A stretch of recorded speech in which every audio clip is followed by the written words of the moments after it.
नमस्कार दोस्तों। रोम जल रहा और नीरो बंसी बजा रहा, ये हमने सबने सुना हो। कमोबेश यही हालात हिंदुस्तान के। आज हमारे प्रधानमंत्री नरेंद्र मोदी ने सबसे बड़े 3200 किलोमीटर के एक सिंगल शिप के क्रूज का उद्घाटन किया। नाम रखा गया है गंगा विलास क्रूज, क्योंकि इसमें विलासतापूर्ण जीवन आपको मिलेगा, इसलिए इसका नाम गंगा विलास रखा गया है। और इसको बड़े यूनिक तरीके से डिजाइन किया गया। इसमें हर वो सुविधा मौजूद है जो किसी भी एक टॉप क्लास के 5 स्टार होटल में। और विदेशी कंपनी है अंतरा लग्जरी रिवर क्रूजेज और जेएम बक्सी क्रूजेज, और ये मिल करके और भारत सरकार के साथ मिलकर के संयुक्त प्रयास से इसे चलाया। और इसमें बांग्लादेश की सरकार का भी सहयोग है, क्योंकि ये तमाम जगह से होते हुए जाएगा। Inland waterways authority of India की भी इसमें भूमिका होगी। तो यह है। और इस क्रूज में जो लग्जरी चीजें हैं उस पर मैं क्या चर्चा करूं, मतलब कौन सी ऐसी चीज है जो आपको नहीं मिलेगी। और ऐसी स्थिति में ये विश्व की सबसे लंबी यात्रा वाला हो जाएगा, जिसमें आप सिंगल में यात्रा कर सकेंगे। तो ये है। और इसमें तमाम नदियां मिलेंगी, एक नदी नहीं। ये वाराणसी से शुरू होकर के और डिब्रूगढ़ तक जाएगी। और इस दौरान तमाम राज्य, तमाम सारे वो आएंगे। तो हिंदुस्तान को आप जो है एक बड़ा हिस्सा इसके जरिए देख सकते हैं। तो ये आप समझिए। और ये 5 स्टार क्रूज है, इसकी आप जो आपको बता ही चुका हूं। और इसका जो मिनिमम किराया है, कम से कम, सबसे कम, वो 19 लाख रुपए है। और जो स्वीट में यदि आप रुकते हैं तो 38 लाख रुपए के। और ये नहीं है कि आप 2 आदमी एक साथ ले जाओ, कि हाँ भाई स्वीट आपका है तो आप 2 लोग ले जा सकते, नहीं। यदि आप पति पत्नी जाएंगे तो आपको उसी हिसाब से बढ़ जाएगा। तो ये आप औसतन एक प्रतिदिन के हिसाब से यदि आप देखेंगे तो इसमें किराया इतना ज्यादा पड़ता है। और इसके बाद में जीएसटी है और लग्जरी है, चूंकि तो किराया भी, जीएसटी भी लग्जरी वाला आपको पड़ेगा। यानी आपको यदि एक रूम तकरीबन 25,000 रुपए का है और 25,000 का है, उसमें मिला करके जीएसटी वगैरह, आपको करीब 32,000 रुपए का एक कमरा पड़ेगा जो स्वीट रूम है। तो आप समझिए। और यदि आप अपनी पत्नी के साथ जाते हैं तो आप समझ लीजिए 60,000 रुपया, 65,000 रुपया प्रतिदिन का आपका किराया होगा। इसके अलावा बाकी खाना पीना, दूसरी चीजें जो है वो होती हैं, जैसे तो वो आप करेंगे ही करेंगे। तो साहब ये है। और ये गंगा, भागीरथी, हुबली, जो हुगली है, और इससे होते हुए जो है पूरा कोलकाता की पूरी उसको होकर के ब्रह्मपुत्र में उतरेगी। फिर उसके बाद में छोटी छोटी गंगा पड़ेंगी जिस तरीके से, और उसके बाद सुंदरवन भी आपको पड़ेगा, मेघना पड़ेगी, पद्मा पड़ेगी, जमुना पड़ेगी। तो इस तरह से आपको नदियां पड़ेंगी। मतलब छोटी बड़ी नदियां मिला लें तो 27 नदियां इसमें आएंगी। तो ये, और बांग्लादेश से गुजर करके ये जैसे यूपी से चलेगा बनारस से, तो यूपी के बाद में बिहार, बिहार के बाद में झारखंड, झारखंड के बाद पश्चिम बंगाल, पश्चिम बंगाल के बाद असम, असम के बाद में बांग्लादेश, बांग्लादेश के बाद फिर होते हुए फिर से असम, उसमें बंगाल में आ जाएगा, पश्चिम बंगाल में। तो ये आप समझिए। और इस तरीके से ये तमाम जगह जाएगा। तो जिस तरह मैंने आपको बताया, टोटल 40 सीटों वाला जो इनका रेस्टोरेंट होगा, उसमें कॉन्टिनेंटल और इंडियन फूड्स के अलावा और दूसरी तमाम चीजें होंगी। तो ये सारी चीजें, मैं ये क्यों इतना लंबाई से बखान कर रहा हूं, क्योंकि यही एक सत्य कि यह तो आपको रोकेगा, आपको ले जाएगा, गंगा से गुजरेगा, उन पवित्र नदियों से गुजरेगा जिन्हें आप दुनिया में, हिंदुस्तान में, हिंदू धर्म का व्यक्ति सबसे पवित्र नदियां मानता है। और वो नदियां जिनको प्रदूषण मुक्त करने के लिए अदानी को 20,000 करोड़ रुपए नरेंद्र मोदी ने दे दिए, और उसके बावजूद वो गंगा आज भी कितनी प्रदूषित है आपको पता है। तो आप समझिए, 20,000 रुपए 20,000 करोड़ रुपया लेकर के अदानी ने गंगा को साफ नहीं किया। अब उसमें यह क्रूज चलेगा तो साहब पूरी यात्रा जो है 51 दिन की होगी, मतलब राउंड फिगर में ले कि 2 महीने आपको इस यात्रा पर। तो हुजूर काम धंधा छोड़ के आप तो नहीं जा सकते। और जो कहते थे नरेंद्र मोदी की चप्पल वाला व्यक्ति भी हवाई जहाज में सफर करेगा, वो तो कर पाए ना कर पाए, लेकिन वो दूर से देख के इसकी फोटो खींच के और इसको जाते हुए देख के ही खुश हो लेगा, क्योंकि उसके पास इससे ज्यादा की हैसियत नहीं। और इस क्रूज की स्थिति जो है वो ये है कि इतना महंगा है, और मैं इसकी जब बात करता हूं तो आप समझिए ये प्रकृति को भी नष्ट करेगा, प्रकृति की धाराओं के और उसके विपरीत है, क्योंकि ये गंदगी फैलाएगा। गंगा समेत तमाम पवित्र नदियों को जिस तरीके से प्रदूषित करेगा वो भी है, क्योंकि जहां पर रुकेगा वहां पर जो टेंट लगेंगे, लग्जरी टेंट लगेंगे और सिटी बनाई जाएगी, वहां पर आप ये समझिए प्रदूषण फैलाएंगे जो गंगा का है। और उसके अलावा जब ये चलेगा, पूरे टाइम स्टार्ट रहेगा, तो इसका जो डीजल जलेगा और वो जलेगा, उससे गंगा प्रदूषित होगी। तो ये समझिए कि गंगा को गंदा होना है, और गंदा करने वाले ज्यादातर विदेशी होंगे, क्योंकि हिंदुस्तानियों में तो इतना बूता नहीं। और ये बात मैं जब कहता हूं तो ये उस देश में हो रहा है जिस देश में प्रति व्यक्ति आय जो है हमारी कितनी है। प्रतिदिन का यहां का किराया जितना है उसका 1/4 भी नहीं। आप समझिए हमारे देश में प्रति व्यक्ति आय 7,000 कुछ की है, और सोचिए जब 7,000 कुछ की हो और किराया कितना हो, जो 32,000 के आसपास पड़ रहा है, तो आप जोड़ लीजिए 7 7 14, 7 21, 7 4 28, और उसके बाद यानी जितनी आपकी प्रति व्यक्ति आय है उससे 4 गुना एक दिन का उनका वो होगा, और ये आपकी 1 महीने की आमदनी। और ये आमदनी तब है जब इसमें इस देश के सारे पूंजीपतियों, अदानी अंबानी, अदानी जो रोजाना 1,000 करोड़ कमाते हैं, अंबानी जो तकरीबन 8,000 करोड़ रुपए कमाते हैं, उनकी भी आमदनी इसमें जुड़ी हुई है। तब आपकी इतनी आमदनी बता रहा हूं, ये औसत आमदनी है। तो आप समझिए जब उनकी भी आमदनी जुड़ी हुई है तब आपकी आमदनी, और यदि कहीं उन पूंजीपतियों की आमदनी घटा दी जाए तो आप कहां पहुंचेंगे, आप समझिए। तो जो आपकी महीने भर की है उसमें भी आप नहीं जा सकते, यानी आपको अपने 4 महीने की आमदनी लगानी पड़ेगी, और उसके बाद में वहां कुछ खाने पीने के लिए भी आपको जो है कम से कम 2 महीने की आमदनी लगानी पड़ेगी, यानी 6 महीने का आप लगाएंगे तब आप एक दिन लगा सकते, और उसके लिए लंबी बुकिंग है। एक दिन में जो है जो टोटल यात्री जाएंगे 51 दिन, तो वो जो यात्रियों के लिए पूरी व्यवस्था है उसमें सिर्फ 32 लोग जा सकते। और पहली जो यात्रा शुरू हुई है जिसे प्रधानमंत्री नरेंद्र मोदी ने झंडी दिखाई है, उसमें 32 लोग रवाना हुए, और वो सारे स्विस नागरिक है, कोई भी इंडियन नहीं। तो इससे आप समझ लीजिए कि किसी इंडियन की यह औकात नहीं हुई कि वो जा सके।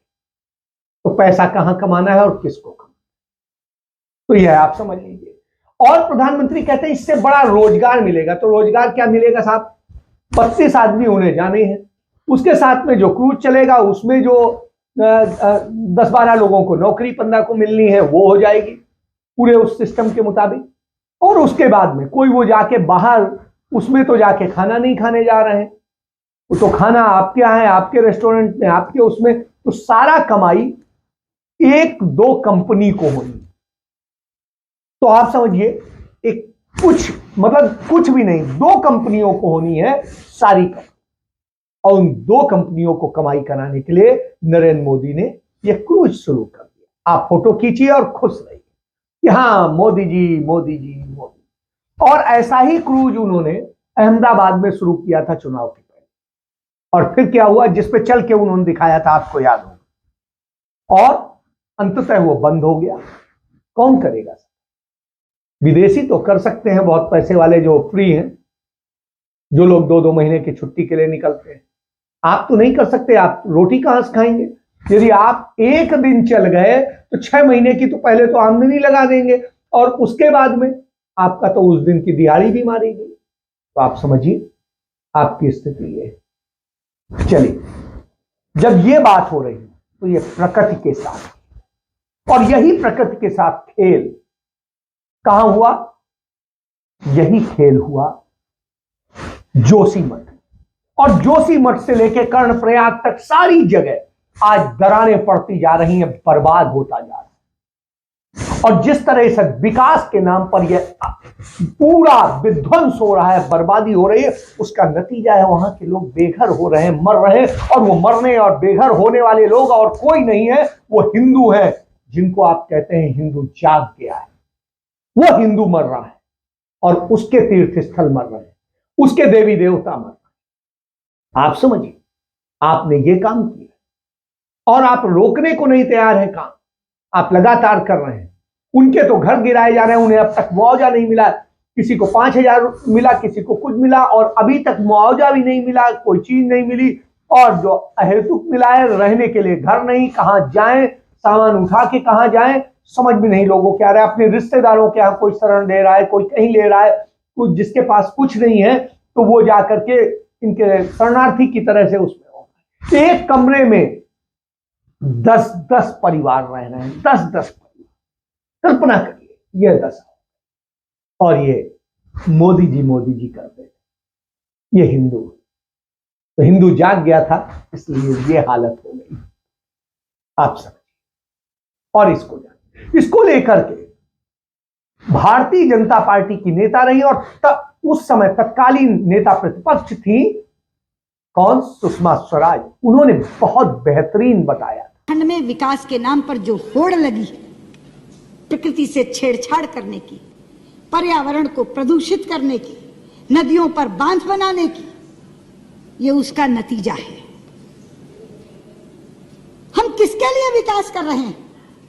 हम अरबों खरबों रुपया खर्च करके विकास करते जाते हैं। प्रकृति एक दिन क्रोधित होती है और ऐसी विनाश लीला करती है कि सब कुछ तबाह कर जाती है। कब आंखें खुलेंगी हमारी? क्या इस त्रासदी के बाद भी नहीं? क्या इस आपदा के बाद भी नहीं? आप इससे समझ सकते हैं यह विकास कितना विध्वंसक, यह विकास नहीं विनाश, और इस विनाश को आप समझिए। चलिए, इसके बाद बात करते हैं कश्मीरी पंडित। कश्मीरी पंडितों के बहुत बातें हुई और अनुच्छेद 370 हटाने का कहा गया। हालांकि हटा नहीं है, उसके चंद क्लॉजेज जो है वो कर दिए गए, खत्म किए गए। बाकी अनुच्छेद 370 कायम है, क्योंकि वो कायम नहीं रहेगा तो भारत का वो अंग ही नहीं रहेगा कश्मीर। तो आप इसलिए अनुच्छेद 370 के जो कुछ क्लॉजेज इन्होंने हटाए, इसके पहले भी तमाम सरकारों ने उसके कई क्लॉजेज हटाए, उसमें बहुत क्लॉजेज होते। और वो हटाने के बाद स्थिति क्या हुई? जो बहुत प्रचार करते थे, आपको याद होगा 5 अगस्त 2019 जब यह हटाया गया, 3 साल तक कश्मीर एक प्रकार से कैद में रहा है। और उस कैद में रहने के बावजूद भी आज तक वहां हालात सामान्य नहीं। कश्मीरी पंडितों के ऊपर टारगेट किलिंग हो रही है और बहुत सारी घटनाएं हो रही हैं। सरकार उनके लिए कुछ कर नहीं रही, बल्कि उनके हक छीन रही है, और इस तरह की घटनाएं हो रही हैं। लेकिन जो लोग कहते थे अब कश्मीर जाके ये करेंगे, कश्मीर में वो करेंगे, एक भी आदमी कह दीजिए जो जाके वहां जमीन खरीदा और बसा हो जाए, हिम्मत नहीं है, क्योंकि वहां हालात ही नहीं। हाँ, वहां की जो प्राकृतिक संपदा है, धरोहर है, खनिज है, उन सब पे कब्जा करने के लिए अदानी अंबानी की कंपनियां जरूर पहुंच गई, और ये उन्हीं के लिए किया गया। यह है आप समझ। और इसीलिए कश्मीरी पंडितों को बहाना बनाया जाता है, उनके दर्द को बेचा जाता है। कोई फिल्म बनाता है और कई 100 करोड़ कमाता है, लेकिन कश्मीरी पंडितों के लिए क्या करता है? वो 2 वक्त की रोटी के लिए मरता है, और जहां नौकरी करता है उसकी जिंदगी खतरे में। और वो तो मौज करते हैं, दर्द बेच के आपका। तो यह स्थिति। इसके बाद बात कर ली चीन को लेकर के। चीन को लेकर के जिस तरीके से कहा, हमारे जो सेनाध्यक्ष हैं मनोज पांडे, उन्होंने कहा कि अब सारे मामले सीमा के सेटल हो गए, चीन के साथ अब कोई विवाद नहीं और कुछ नहीं। हुजूर 2000 किलोमीटर वो आके घुस के बैठ गया है, क्या आप सेटल कर लिए? झूठ बोलते। आपने ये सेटल कर लिया कि 2000 किलोमीटर जो आपने कब्जा कर लिया हमारी जमीन, वो ठीक है, वो आपकी है, हमें कोई लेना देना। क्या सेटलमेंट? ये सेटलमेंट सामने आना चाहिए जनता, तो वो आप नहीं बताना चाहते। क्यों? इसीलिए संसद में उस पर चर्चा नहीं होती है। इसको लेकर के पवन खेड़ा जो कांग्रेस के नेता है, उन्होंने बहुत अच्छे ढंग से समझाया। 2022 की जनवरी से शुरू करते हैं। जनवरी में पूर्वी लद्दाख में एलएसी से लगभग 40 किलोमीटर दूर चीन द्वारा पैंगोंग त्सो पर एक पुल के निर्माण की छवि सामने आई। अरुणाचल प्रदेश के लुंगटाजोर क्षेत्र में पीएलए ने 18 जनवरी को भारतीय क्षेत्र के अंदर 17 वर्षीय भारतीय मिराम तरोन का अपहरण कर लिया था। भाजपा सांसद श्री तापिर गाओ, उन्होंने ट्वीट किया कि चीन ने 2018 में भारत के अंदर 3-4 किलोमीटर सड़क बनाई। 26 जनवरी को पीएलए द्वारा युवा लड़के को भारतीय सेना को जब दबाव हुआ आप सबकी तरफ से तो सौंप दिया गया। फरवरी में अरुणाचल से भाजपा सांसद यही तापिर गाओ ने मीडिया को बताया कि मिराम तरोन को पीएलए द्वारा पीटा गया, बिजली के झटके दिए गए और उन्होंने अपनी पार्टी की सरकार से इस मुद्दे को आधिकारिक स्तर पर उठाने का आग्रह किया। ये 3 फरवरी को तापिर गाओ का स्टेटमेंट। 13 फरवरी को मेलबर्न में मोदी सरकार के हमारे सबके विदेश मंत्री श्री एस जयशंकर कहते हैं कि वास्तविक नियंत्रण रेखा एलएसी पर वर्तमान स्थिति चीन द्वारा सीमा पर बड़े पैमाने पर सैनिकों को नहीं लेने के लिए लिखित समझौतों की अवहेलना के कारण उत्पन्न हुई। मार्च में चीन के विदेश मंत्री के एक दावे से हम सबको पता चला कि पीएलए और भारतीय सेना के बीच पूर्वी लद्दाख के हॉट स्प्रिंग क्षेत्र में वापसी हुई। हालांकि विवादित क्षेत्र रीमैपिंग और उपग्रह इमेजरी चीन के साथ पीएलए सैन्य पदों को ही दिखाती। 25 मार्च को चीनी विदेश मंत्री वांग यी भारत के दौरे पर आए, लेकिन मोदी सरकार पीछे हटने के भारत के तर्क को रेखांकित करने में विफल रही। भारत चीन व्यापार डेटा अप्रैल का दिखाता है कि भारतीय आयात 2021-22 में रिकॉर्ड 95 बिलियन अमेरिकन डॉलर था, जिसमें भारत के पक्ष में 73 बिलियन अमेरिकन डॉलर का रिकॉर्ड घाटा था। यहां तक कि चीन भारत को 2000 वर्ग किलोमीटर तक गश्त देने के अधिकार से वंचित करता रहा, लेकिन हमारा व्यापार देखिए कैसे स्पीड से बढ़ रहा है। मई में राष्ट्रीय सुरक्षा का एक अक्षम्य उल्लंघन हुआ कि चीन पैंगोंग त्सो में बड़ा चौड़ा दूसरा पुल बना रहा है जिस पर बख्तरबंद स्तंभों को ले जा सकता है। जून में मोदी सरकार ने आधिकारिक तौर पर चीन में 2023 में इस साल आयोजित होने वाली प्रस्तावित सैन्य गतिविधि के साथ संघाई सहयोग संगठन एससीओ, शंघाई कोऑपरेशन ऑर्गेनाइजेशन में संयुक्त सीमा संचालन के लिए चीन की योजना का समर्थन किया। जुलाई में मीडिया द्वारा दिखाई गई नई उपग्रह छवियों से संकेत मिलता है कि डोकलाम के 9 किलोमीटर पूर्व में निर्मित एक चीनी गांव, जहां 2017 में भारतीय और चीनी सेना का आमना सामना हुआ था, अब लगभग हर घर के दरवाजे पर कारों के साथ पूरी तरह बस्ती दिख रही है, गाड़ियां दिख रही हैं। ये सैटेलाइट इमेज में दिख रहा है।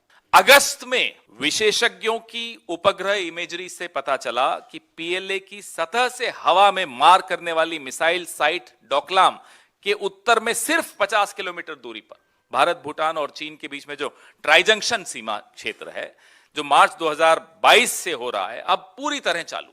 सितंबर में चीन रॉकी नाला के साथ साथ देप्सांग प्लेन के patrolling point PP10, PP11, PP11A, PP12 और PP13 में वाई जंक्शन तक 5 पेट्रोलिंग पॉइंट्स तक भारत की पहुंच को अवरुद्ध करना अभी भी जारी रखे हुए है। मीडिया रिपोर्ट्स से यह भी पता चलता है कि हॉट स्प्रिंग्स और घोघरा पोस्ट में पेट्रोलिंग पॉइंट 15 और पेट्रोलिंग पॉइंट 17A पर चीनी पीएलए भारतीय क्षेत्र के बहुत अंदर है। अक्टूबर में चीन ने बड़ी बेशर्मी से अपने राष्ट्रपति शी की उपस्थिति में बीजिंग में अपनी कम्युनिस्ट पार्टी की कांग्रेस के great hall of the people में गलवान झड़प का एक वीडियो, नकली प्रचार का वीडियो ऐसा दिखाया गया जो बिल्कुल उसमें तथ्य नहीं थे, वो चलाया। हमने कोई विरोध उसमें नहीं किया। ये 16 अक्टूबर को चलाया गया, कोई विरोध नहीं किया हमारे यहां से। डिप्लोमेसी में विरोध तो कम से कम आप दर्ज करिए, आपने वो भी नहीं किया। नवंबर में श्री कॉन्चोंग स्टैंजिन, वो उस वक्त जो तत्कालीन भारतीय जनता पार्टी शासित लद्दाख स्वायत्त पहाड़ी विकास परिषद के स्वतंत्र सदस्य, कि बफर जोन के निर्माण ने स्थानीय लोगों की अपनी पशुओं के लिए चारागाह भूमि तक पहुंच को अवरुद्ध कर दिया है। ये उनके वर्ड्स हैं, मेरे नहीं है। यह चौंकाने वाला है कि बफर जोन बनाने के नाम पर हम अपनी जमीन खो रहे हैं। चीन हमारे क्षेत्र में को खा रहा है। दिसंबर में गैर कानूनी घुसपैठ के प्रयास में चीनी दल 9 दिसंबर 2022 को, अभी की बात है, पिछले महीने की बात है, तवांग सेक्टर के यांगत्से क्षेत्र में हमारे सशस्त्र बलों के साथ 17,000 फीट की चोटी पर अवैध रूप से कब्जा करने की दृष्टि। इस सिर्फ 2022 में नरेंद्र मोदी ने चीन को क्या क्या गिफ्ट दे दिया। मैं 2022 के बाद पहले की बात ही नहीं करता। तो यह स्थिति